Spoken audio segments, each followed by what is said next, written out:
Have you ever wondered how a single flower, the poppy, could bring one of the world's most powerful empires to its knees?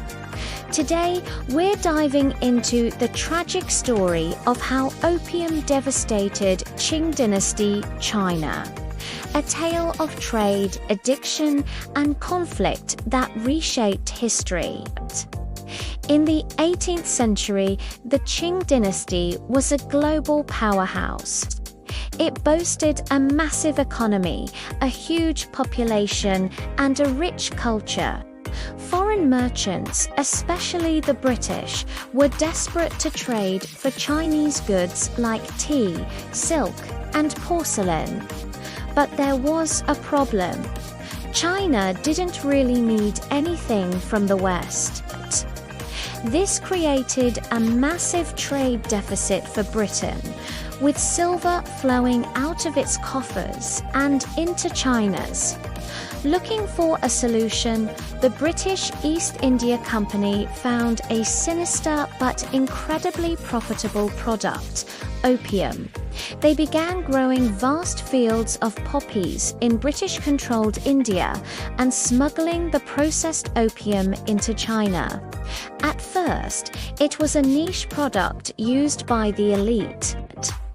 But its powerfully addictive nature meant it soon spread like wildfire through all levels of Chinese society.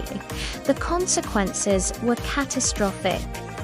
Millions became addicted, productivity plummeted as farmers, soldiers, and even government officials neglected their duties. The social fabric began to tear apart. What was once a source of strength, its vast population, became a source of immense suffering. Silver, which had flowed into China for centuries, now hemorrhaged out to pay for the drug, crippling the economy. The Qing government saw the writing on the wall. The Daoguang Emperor decided to take a stand. In 1839, he appointed an official named Lin Zexu to eradicate the opium trade in Canton, the main port for foreign trade. Lin was incredibly effective. He confiscated and destroyed over 20,000 chests of opium, a massive quantity. He wasn't just seizing drugs. He was making a powerful statement about Chinese sovereignty. But the British merchants, whose profits were now literally up in smoke, were furious. They lobbied the British government, framing Lin's actions as an attack on free trade and a destruction of British property. This pressure led to a military response. In 1840, Britain declared war. This was the start of the First Opium War. It was a complete mismatch. Britain's advanced navy and modern weaponry easily overwhelmed the Qing's outdated forces. The war ended in 1842 with the Treaty of Nanking, the first of what China would call the unequal treaties. China was forced to pay a huge indemnity, cede Hong Kong to Britain, and open up 5 ports to foreign trade. Crucially, the opium trade continued, now more openly than ever. The humiliation didn't end there. A second opium war followed a decade later, leading to even more concessions.